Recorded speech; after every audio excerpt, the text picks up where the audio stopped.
Hello, you guys. Welcome back. I am super excited today because today we're discussing a landmark movie in cinema history, a gemstone to the martial arts genre, not only starring the most iconic martial arts actor, but that same man is arguably the greatest martial artist of all time and also a pioneer to mixed martial arts. Yes, that's right. I'm talking about Enter the Dragon starring the legendary Bruce Lee.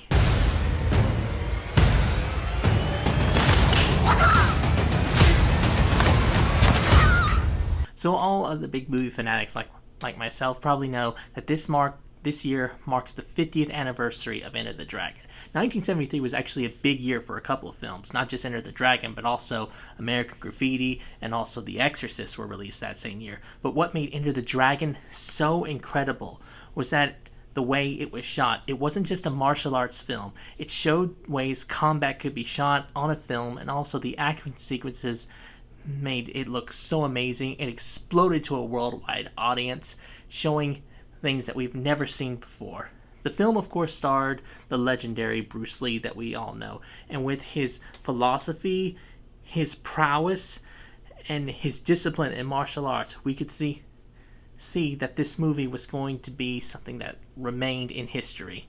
You can say that not only that this movie paved the way, but also created the martial arts genre itself. One of my most favorite lines from this movie was probably before he was about to fight Ohara.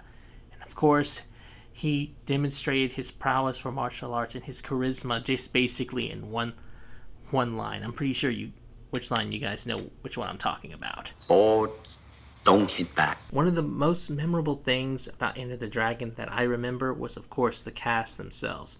Not only we have Bruce Lee, who played Lee as a Shaolin instructor teaching pupils, but also we had the antagonist played by Shang Khan, and then we also have John Saxon playing Rupert, Jim Kelly playing Williams, but also probably the most memorable character, other than Bruce Lee himself, was none other than Bolo Yeung, who would later also become a martial arts icon himself in his own right for playing many antagonists in other martial arts films. Even the scenes from this movie are memorable. Although not my personal favorite for scenes from this movie, the mirror fight scene at the end of the movie is probably the most memorable scene of this movie of all time. That is still even being used in other film projects. Such examples of where people fight in mirrors would be John Wick 2, or when Jerome fought Bruce Wayne in the third season of Gotham.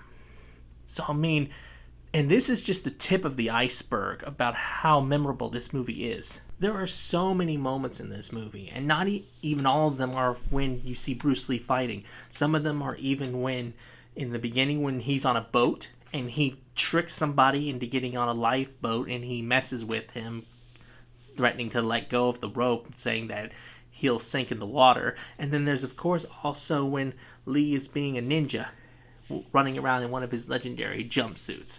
Of course, it's not the iconic yellow one from Game of Death, but still, it was one of his classic looks. Even though, sadly, we losing Bruce Lee in the same year that this movie came out, he was still inspiring actors who were martial artists to break into the film industry. Even after his death, we got many great martial artists that came into the film industry, not just Bolo Yeung, but also we got actors like Jet Li, Donnie Yen, and of course the iconic and slightly goofy Jackie Chan.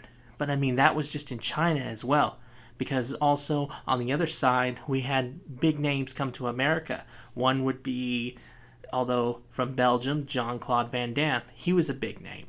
We would also get actors in the 90s like Steven Seagal, an Aikido user.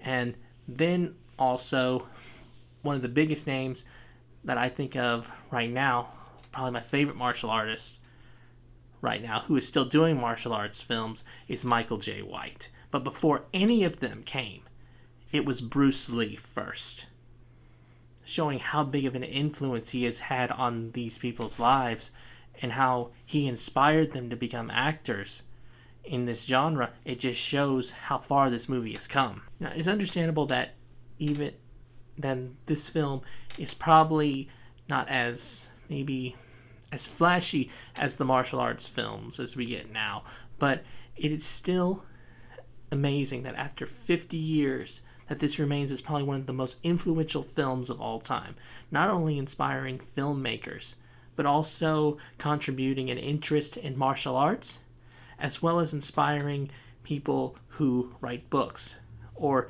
create video games or even writers of manga and anime. It's obvious that Enter the Dragon has earned its place in pop culture, and also that Bruce Lee's name is one that is never going to be forgotten.